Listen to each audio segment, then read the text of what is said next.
Hi, everyone. Thanks for joining us, and good to have you here on the show. This is the Wednesday's edition of Shagalinku TV, and we're streaming from three destinations from at Shagalinku TV YouTube and from Shagalinku TV WhatsApp page. And you can get us even after the show. Just like all our social media channels, and then you will join in the discussion. Okay, for those of you who've seen the flyers and some of you who've asked a lot of questions, I did keep all the questions for our guests. So we'll be looking at the role of information communication and technology, how it has played out, how it has helped in the ease of business, even for daily livelihoods for people. ICT has played a whole lot, So, particularly for women and young girls, how can we begin to use ICT for our favor, in reaching out to hardcore areas, to even help young girls seek education, to in the hard to reach areas where education may not be accessible to young girls, and even for remote jobs. COVID-19 taught a lot of people, COVID 2019 taught a lot of people a whole lot, and 2020 everyone was indoors, and only people who had ICT experience, were still surviving or living afloat water, because, so much was happening, and people couldn't go to their regular jobs and all of that. So today we're asking, how do we capitalize on ICT for the empowerment of youth and women? I have a guest here with me all the way from Pakistan, and she'll be telling us more about all of these, and also so many more things to talk about. Let me bring in my guest. She's Miss Zahra Khalid, all the way from Pakistan. How are you doing? Yeah, thank you so much. Good noon, and over here we say Assalamu alaikum to everyone from Pakistan. Over here it's good evening. So thank you so much, for inviting me to such a pleasure and honor to have such a formidable panel from from on a platform in Nigeria, and of course to our listeners and the audience all over the world. Thank you so much. Thank you so much, Zara, and it's good to have you. I know it's like 8 p.m. your time, and it's a bit late, but thanks for staying on and joining us. So first things first, can you tell us more who Zara is? What do you do? And then we'll take up the discussion from there.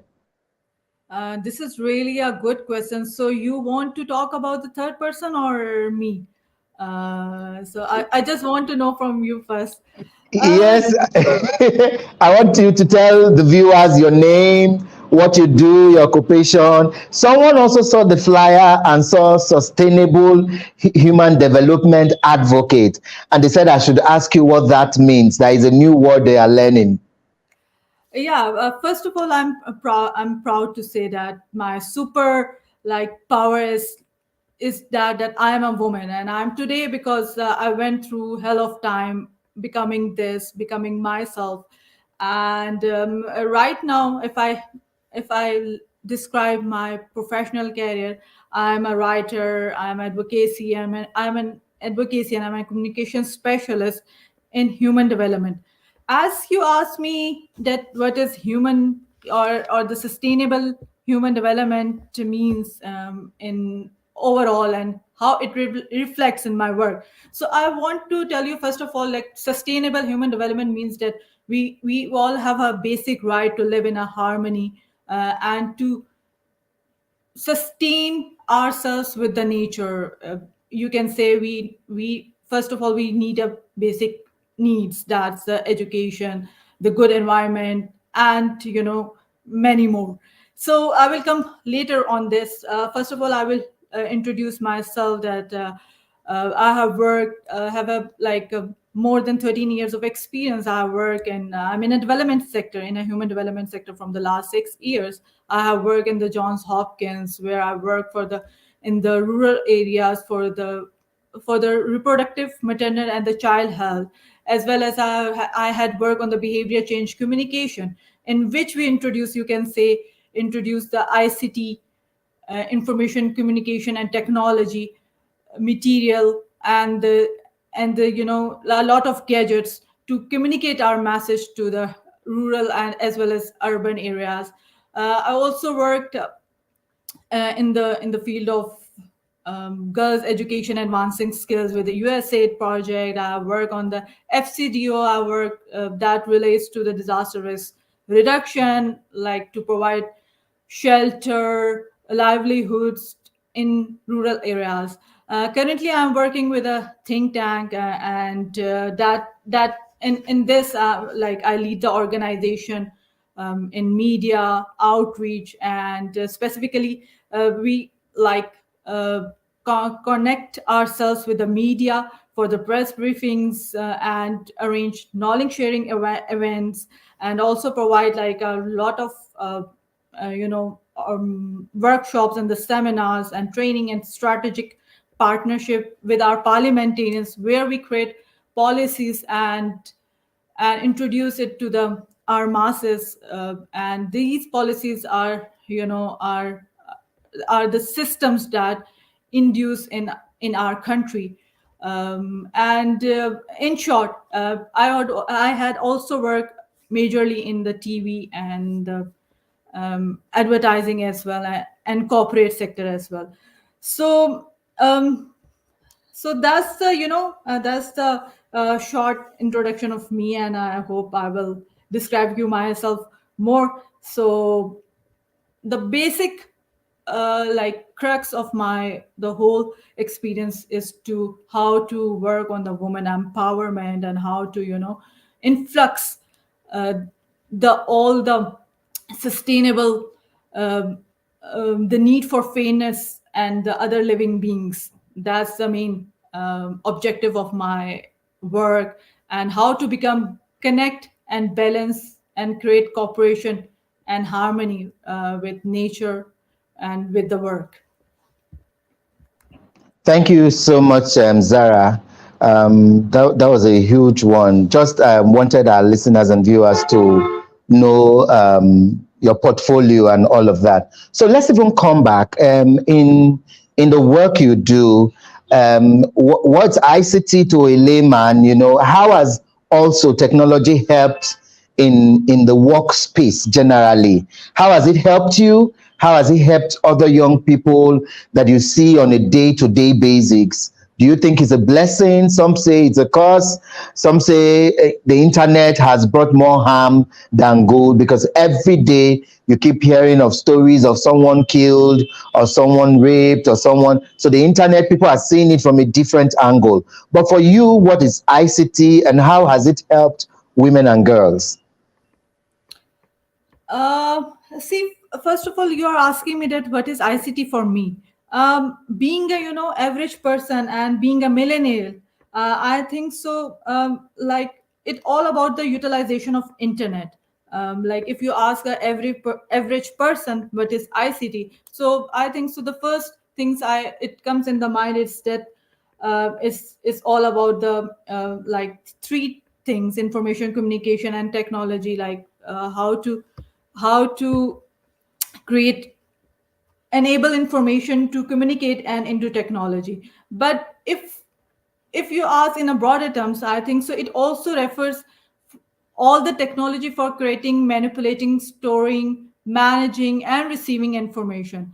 So it's not like limited to the TV, radio, and telephone, but as well as now in 2023, media networks are working in a broader way. Like we can see, I was reading somewhere in my recent times, the last week, that recently, like with the increasing access in developing countries, there is a way of changes is happening even in rural and remote villages. And like in fact, we don't have internet connectivity in our villages and in rural areas, but there are increase of mobile phone subscriptions that was in the past few years. There was like not has not been growing explosively in developing countries, but now we have this technology. At least we have mobiles. Everyone knows that we have to keep mobiles to communicate and and uh, and to to create, to communicate and have special software media services for the delivering of our presentations and the multimedia applications and a lot. So back to the your question, I think so it's that, like I just told you, that it's not limited to the telephones right now, but it has increased a new avenue for innovative services and changes. For instance, like a mobile phone is not only used to talk to friends and family these days, but it is also used to find information, exchange emails and the photos, and even shop and make payments. Like right now we have like connected with a, I don't have a laptop, but I'm connected with you on a telephone. So there are a lot of examples in Pakistan, like if if like not in Pakistan, like all over the world, or even in Africa, if I compare to the social South Asia. Even I was applying for the jobs. Now you don't need to send your CV. I mean, you have a LinkedIn to to just just a click away. And I just remember that in my childhood I used to purchase a very expensive telephone cards to make a call, but now we have a social networking services, Facebook, Twitter, and for engaging people, sharing news, promoting businesses, and participating in different activities. So I think like one of the important dimensions of the ICT is the holistic empowerment of women, which is increased with time, um, awareness, and the it also delivers a message how to active public participation of women as well. So yeah. Okay, thank you so much for that. So let's even look at what are some of the challenges. I don't know what happened to your video. Did you close your I think camera? so. We can't see It's, you. yeah, it's, You need to click on your camera. yeah, it Oh, is. okay, yeah, fine. We can see you now. Okay, sorry about that. So yes, you've talked about the good impact of ICT, the internet, and LinkedIn, and what it's been able to help. Not people know more sending CVs and all of that. But are there challenges women and young girls face? When it comes to, I like the fact that you mentioned about people not having internet in the rural areas, because we just feel that development is everywhere. But when you travel as much as just a little distance from an urban town or a city, you'll be shocked how you'll be locked out of the internet, and you begin to wonder what's really happening. So, are women and girls also suffering from some of this challenge? Yes, women are suffering. I mean, this is a twofold question. If we compare the first world countries, that's a different story, and if we compare the third world countries, like from the Nigeria and the Pakistan, it's a different analogy. That is quite different. I can say that we are having a problem in the transportation, in the social issues, and the gender equality. And similarly, if we compare the rural areas, they are like far remote and deprived of basic needs, and health and well-being and employment is still the in if I say in the urban areas, we are still, as a woman, I think there is a lack of communication, there is a lack of information, and there is a lack of technology, because they are the most vulnerable, and they mostly remain in their household, limited to their household activities. I think so there, but there is a good global campaigns. I want to over here highlight that if there is a very social is a very is a global campaign was going over there in a few years back, that was a take back the tech.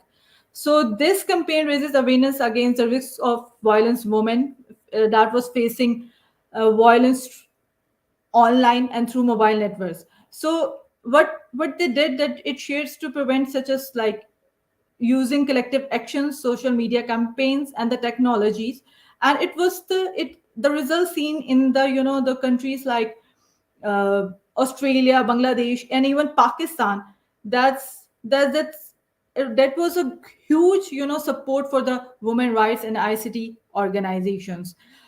So definitely we have challenges. For example, I want to give you the highlight over here, the example of the in the terms of education, like in Pakistan, in tribal areas, in the settled areas of in Pakistan, mostly people don't allow women and the girls to go outside from their homes. The biggest example is Malala Yousafzai. So she was short had. So I'm sure it does not happen to tackle this difficulty. But yes, there are like many difficulties, as you already mentioned, um, in the countries like Nigeria and the Pakistan. So, but the main challenges we are facing are the education. The key issues are the education, employment, and the migration. Okay, that's beautiful. I think it cuts across, because even in Africa, women and young girls face education issues. There's also the cultural inclinations where a whole lot is bottled up. Girls and women can't do so much and all of that. So let's even talk about the girl child education, since you also do a lot when it comes to sustainable human development. What do you think we can do better to improve the lives of young girls? People are always saying gender equality, but where gender equality starts from is where we are able to make sure that every girl child is educated. Every girl child has access to education and has access. And when we say education, it doesn't literally has to be the four walls of school, but also how they can learn a trade, learn skills, learn ICT and all of that. So where is the place of education for the girl child? What do you think about that? See, I think so. The education starts from the home. I want to give an example over here of the Elon Musk, who has introduced Starlink at peculiar level. So it's not just like that. If we don't have internet, we don't have electricity. So then what we will do? So what we will do is that like we have to use the power of solar power to in rural areas, and to make grid stations. So we have to switch over the the solutions that is available. Can you repeat your question again? Sorry, I didn't hear it properly. Yes, I think you're talking about that already. I was Yeah. asking you what you think we can do differently to help the girl child in terms of education and every access. And you said something about solar energy to power things so that people can have access to internet. Yeah. So go Yeah. on.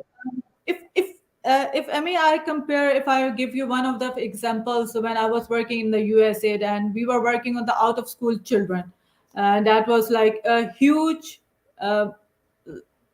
amount of like girls and the women who were not going to the school, and they were dropped because of the livelihoods, and they were indulged into the child marriage for the strong economic support.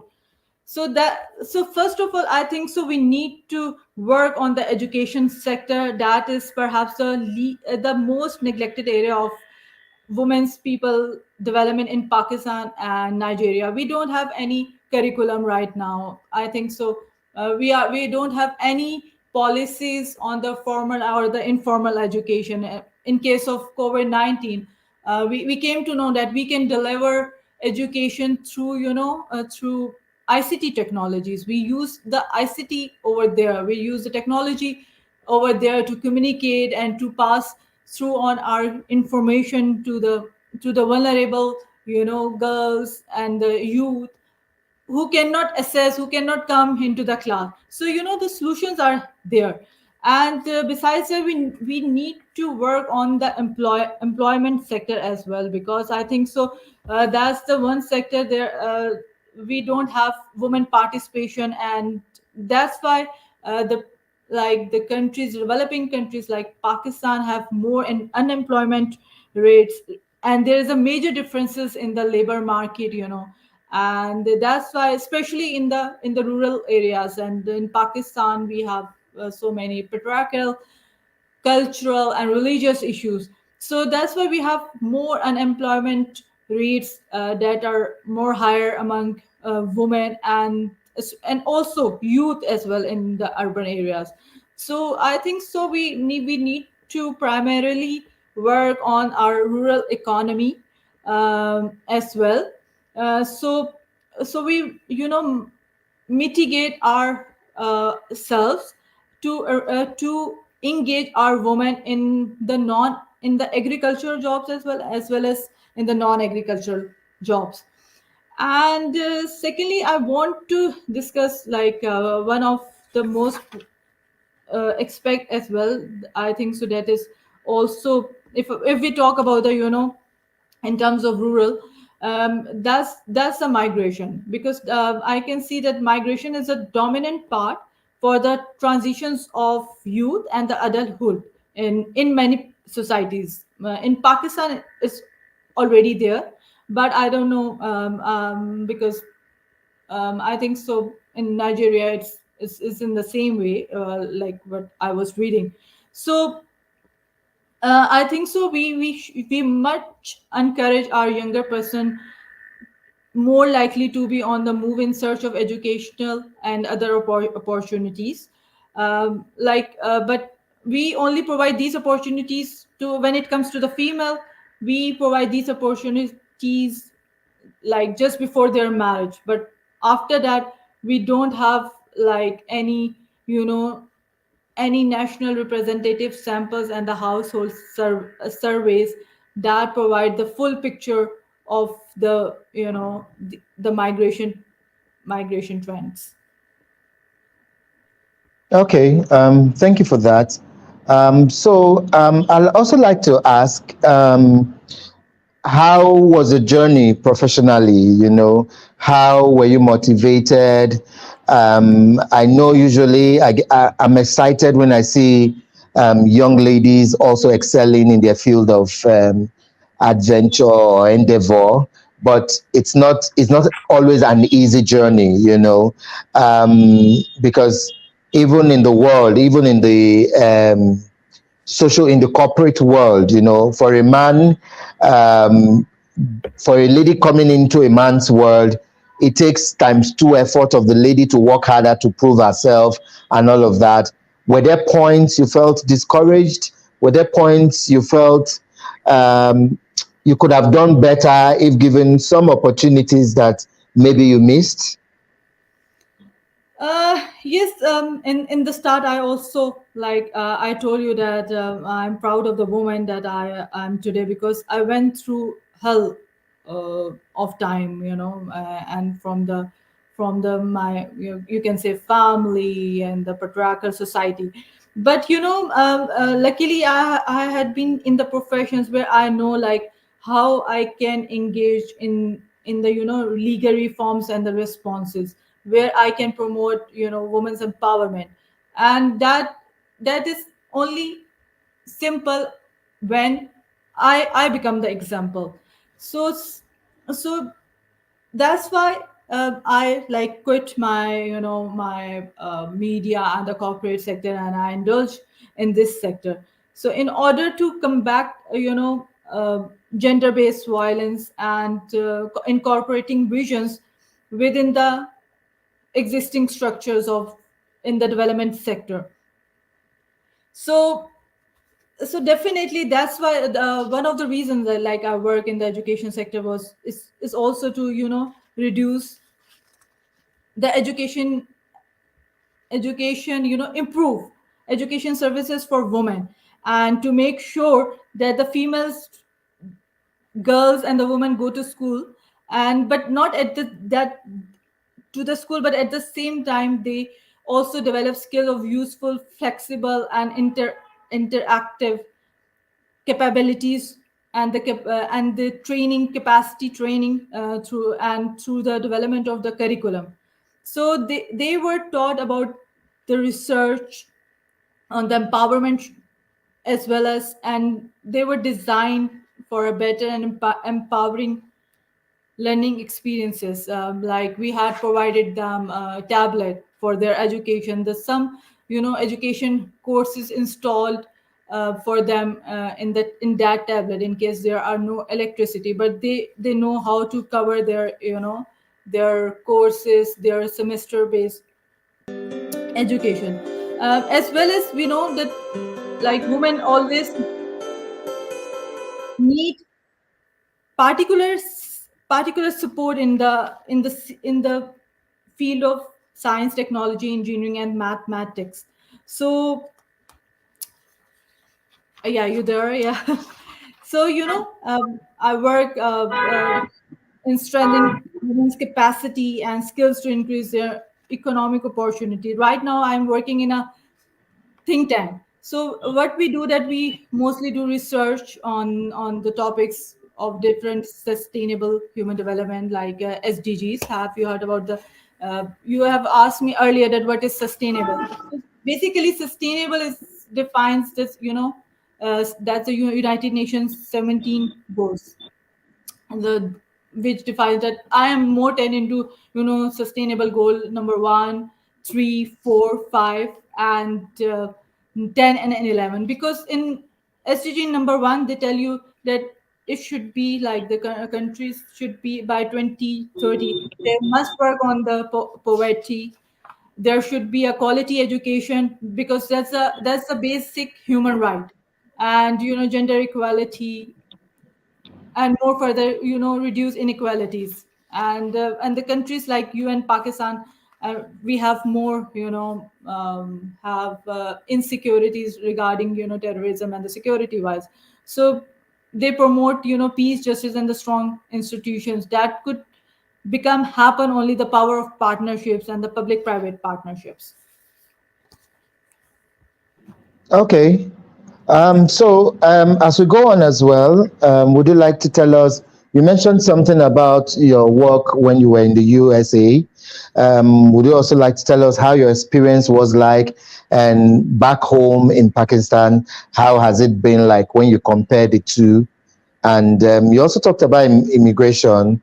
How is it also affecting women's rights?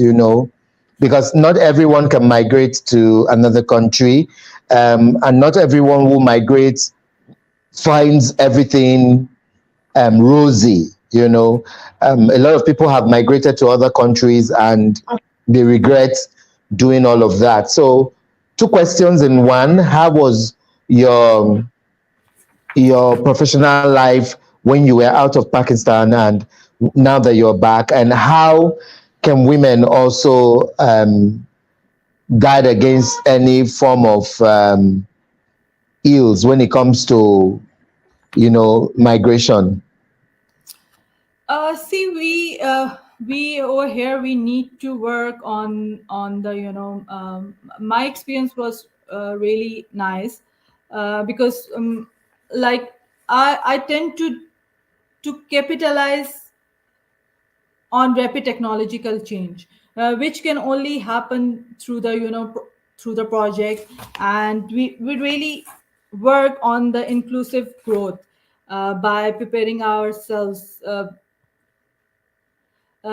Like we work in the like for the three main components. That was how to tackle the new technology that can help the developing countries. And the secondly, we work on the automation shift. How can like we prepare ourselves being in developing countries for the automation shift.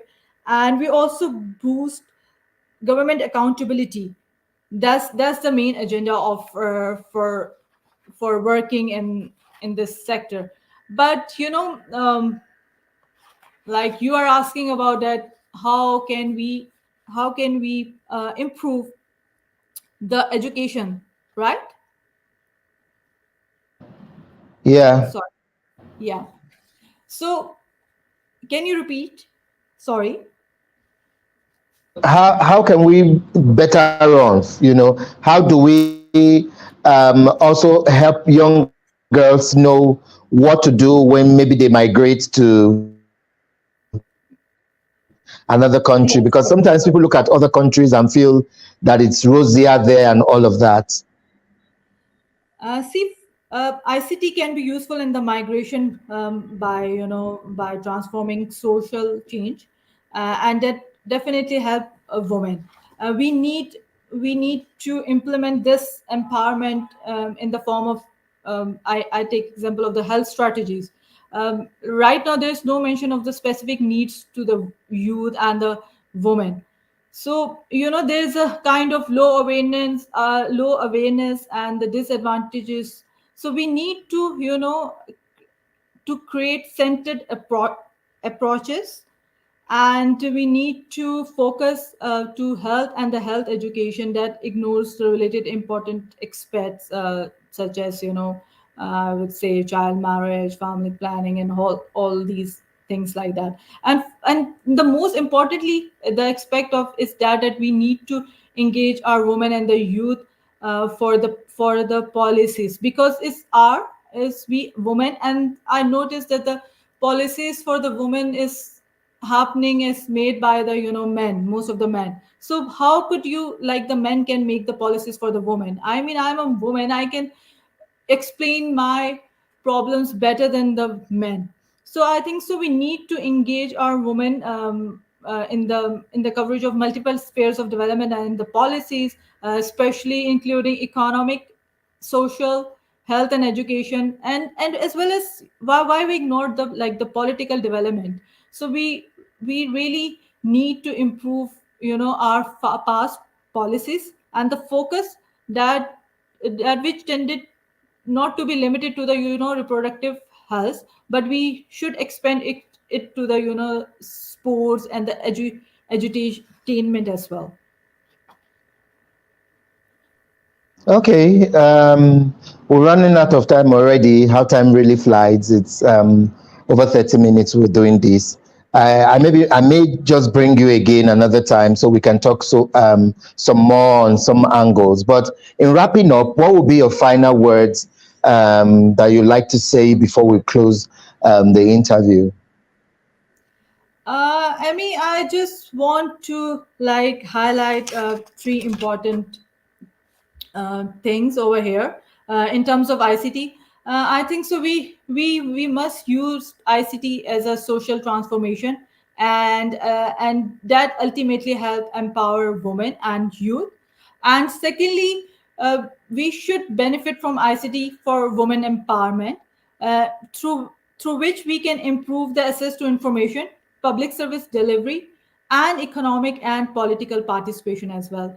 And thirdly, we must engage ICT for socioeconomic factors that can prevent women from actively using ICTs to help themselves and take the control of their lives. I mean, we don't have control on our lives. It's mostly controlled by the men and the patriarchal system. So over here, I would like conclude my discussion on these 3 points.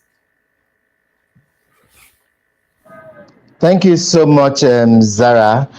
So what we do usually when we have a guest, we let them use 30 seconds or 1 minute to greet everybody and explain mechanisms, their colleagues or friends or family and friends who have always been supportive, organizations and coalitions that have also helped them. So finally, as we wrap up, who would you like to send your greetings to? Yeah, I would like to greetings anywhere in the world. You mean? Anywhere in the world, anywhere in the world. Uh, like anyone. Now I am shy because um, I want to send my message to my friends and the family who are living in the EU side, UK, and the USA. because in this challenging times we need their support, and we need them to come up, to pop up, and to tell and engage women and the youth in the developing countries, that how can they can tackle their problems, and um, come out of their the limited space and the limited mind. So I just want to give a message to my all my friends and family that we need their support in over here, especially in South Asia and Africa. So we need their hand, to give their hand and help us. We have I want to mention over here that we, like Nigeria and the Pakistan, is also in the D8 countries summit. And recently there was a summit in Washington in 2022. Like there was a summit between you can say America and Africa. So I think so that was really the the awareness sessions for whole over the world, to understand as Biden quoted over there, that Africa will shape the future, not just the future of the African people, but of the world. So this means that we need to strengthen our ties. We need to work collaboratively to strengthen regional and the global health. And this cannot be possible with the with our friends and the family who are sitting in the developed countries. So we need to bring on discussions like this. We need to finally we need to to arrange high level discussions among leaders, who among our mentors. So my message will go a bit like this. So I would just want to say that human development is great, and we need to we like we a good balance only comes between when we work on the indigenous knowledge and the modern science and technology, that can take us a long way towards a new vision of sustainable human development. So Thank you so much, Zara. It's been wonderful having you on the show. So this is the size of our program for today, and I want to thank everyone who joined us. The videos will still be here. You can click on the YouTube and the Facebook to watch it. Zara, any friends and family that you particularly would like to greet before you leave? Mubarak is here. Let me quickly. Can you read this if you see it on the screen? It's yes, from Mubarak in Morocco. greetings to you all, Excellencies Zara, and I'm a little proud of your efforts you do for beautiful blessings. Thank you, Mubarak. Pleasure seeing your message, and we are blessed that we are having a leaders like you. So you are like our sustainable um, Mentor. He's mentor. a Yeah. mentor. Yeah, and thank you, Your Excellency Mubarak. You're watching us all the way from Morocco. Thank you so much for joining us. So yes, Yeah. uh, would you have any advice to give any young girl going through any situation right now as we close? Any See, advice? I realized this advice very lately in the in my uh, in my age, like very lately. I think my one of my mentors, I got training from the Johns Hopkins, from the higher ups from the Johns Hopkins, specialist. So he just advised me that be yourself. So whenever you want to do anything, that's is just a one step ahead. So nothing is difficult. Wherever you are, you can do it, and you are capable of doing so many things even you cannot imagine. So please be yourself. Do not do marriage. Do not do this because of the social pressure, because of the economic pressure, because of this and this. So this is a huge world. This is a huge platform. We need to utilize our expertise and learnings, not for ourselves, but we need to pass it on for others, so they learn better, so they move better. So that's my my message to the young girls and the women, and of course they can reach to the activists and the civil society organizations if they are having any problem. And we are living in the ICT. So if I see in my case, there were no helplines, there was no nothing where I can call. Where now we have a access of information available on the internet, on the Google. So we need to utilize a better way of ICT in our lives. And in the last, I will say self praises and no recommendations. Wow, I like that. Thank you so much, Zara. It's been amazing having you, and I hope we'll bring you quickly again soonest to still talk with you. Thank you so much. Thank you. Okay. I want to thank everyone who joined. Thank you, Your Excellency Ambassador Mubarak, all the way from Morocco, that also sent us messages. The videos will be here. You can still watch them after the show. Drop your comments so that when next we bring Zara, we'll be having some of the questions to ask. Thank you all for joining. And once again, thanks to Ms. Zahra Khalid, all the Thank you. way from Pakistan, that joined us. Till we see you again shortly. God bless you all and have a beautiful day. Bye bye.